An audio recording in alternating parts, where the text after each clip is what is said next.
असंभव, असंभव। एक बहुत बड़े ज्योतिषी और हस्तरेखा विशेषज्ञ पंडित विजय शेखर शास्त्री ने जब फिर एक बार अपनी कुंडली को ध्यान से देखा तो उसे देखकर उन्हें यकीन नहीं हुआ कि वाकई में सच हो सकता है। उन्हें बिल्कुल भी विश्वास नहीं हुआ कि आज इस धरती पर उनका आखिरी दिन है। आज उनकी मृत्यु का दिन है। उनकी राशि में बृहस्पति की महादशा और उस पर राहु के प्रवेश ने बाकी ग्रहों के साथ जो योग बनाया था वो था मृत्यु योग। और उसके ऊपर से आज सुबह सुबह आए उस भयानक सपने में जब उन्होंने अपनी ही चिता जलते हुए देखी तो मानो मौत साफ साफ अपनी आंखों के सामने नजर आने लगी। उन्होंने खुद अपने 35 साल के ज्योतिष अनुभव में कितनी बार दूसरों की मृत्यु की बिल्कुल सटीक भविष्यवाणियां की थी, लेकिन आज अपनी ही मृत्यु के बारे में सोचकर उनका गला सूखने लगा। वो अभी बैठे हुए ये सब सोच ही रहे थे कि अचानक से उनका फोन बज उठा। हेलो आरव। पंडित विजय शेखर शास्त्री ने देखा कि फोन उनके बड़े बेटे आरव का था। जी प्रणाम पापा। प्रणाम बेटा, बोलो। पापा वो मामा जी की तबीयत थोड़ी खराब लग रही है। ओह, क्या हुआ उन्हें? चेस्ट में काफी पेन है सुबह से। हाँ तो तुम वहीं रुको, उन्हें डॉक्टर को दिखाओ और बेटा ख्याल रखो उनका। जी पापा बिल्कुल। आप ठीक है ना? हाँ मैं ठीक हूं। फोन डिस्कनेक्ट करते हुए शास्त्री जी ने मन ही मन सोचा कि चलो अच्छा ही हुआ, अब मैं आराम से घर के कोने में बैठा हुआ आज का ये दिन, अपनी मृत्यु का दिन किसी तरह निकाल दूंगा। सबसे पहले उन्होंने अपना फोन स्विच ऑफ किया ताकि कोई भी उनसे मिलने या किसी भी तरह की बात करने की कोशिश ना करे, और बस अपने बेडरूम के कोने में बैठकर घड़ी की टिक टिक सुनते हुए अब वो इंतजार करने लगे किसी भी तरह से इस दिन के गुजरने का। कई घंटों से यूं ही बैठे बैठे शास्त्री जी को अब भूख लगने लगी थी। घर में कोई था भी नहीं जिससे कहकर कुछ खाने के लिए मंगवा लेते, इसीलिए अब खुद उठकर रसोई में आए और अपने लिए 1 कप चाय बनाने का फैसला किया। थोड़ा सा पानी पैन में डालकर स्टोव पर रखा और बड़ी हिम्मत करके गैस का बर्नर ऑन किया। फिर उसे जलाने के लिए जब लाइटर उठाया तो देखा लाइटर चल ही नहीं रहा है। बहुत कोशिश की लेकिन लाइटर नहीं चला, तो वो समझ गए कि हो ना हो इसमें नियति का कोई खेल है।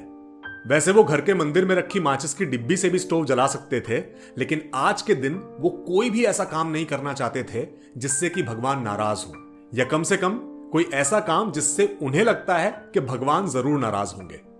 वो पानी सिंक में फेंक कर अब वापस अपने रूम में जाने ही लगे थे कि अचानक घर की डोरबेल बजी, और अचानक से उस बेल की आवाज सुनकर उन्हें ऐसा लगा जैसे किसी ने उनकी सांस रोकी।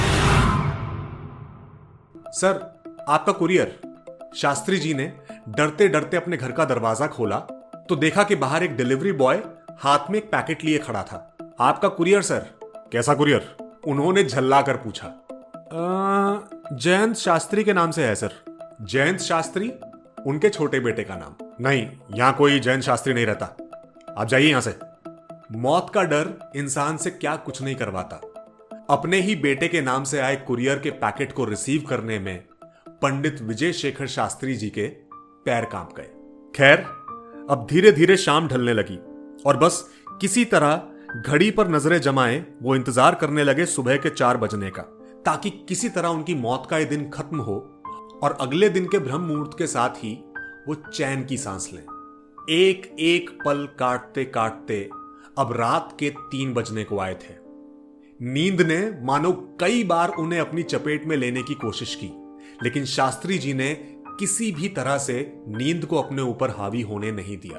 उन्हें डर था कि कहीं उनकी मौत नींद में ही ना हो जाए, और वो इस तरह से इस दुनिया को बिल्कुल भी नहीं छोड़ना चाहते थे। पूरे दिन के भूखे प्यासे नींद से बदहाल अब वो किसी तरह रात के इस आखिरी पहर के गुजर जाने का इंतजार कर रहे थे। और जैसे जैसे घड़ी की सुई 4 की तरफ बढ़ रही थी, मानो उनकी जान में जान आती जा रही थी।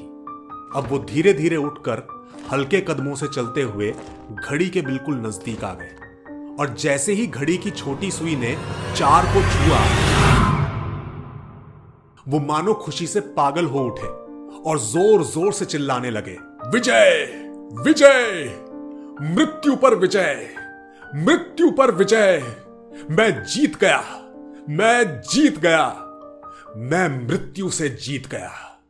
पंडित विजय शेखर शास्त्री आज मृत्यु पर विजय पा चुके थे, लेकिन यह पहली दफा था जब उनकी भविष्यवाणी गलत साबित हुई थी, वो भी उनके अपने खुद के केस में। और तभी अचानक न जाने मौत से जीत जाने की इस खुशी से या फिर अपने जीवन भर के ज्योतिष अनुभव की हार के विचार से वो निढाल होकर जमीन पर गिर पड़े और वहीं के वहीं उनका हार्ट फेल हो गया और मानो उनकी उस आखिरी सांस के साथ मृत्यु और उनकी ज्योतिष विद्या दोनों एक साथ जीत गए।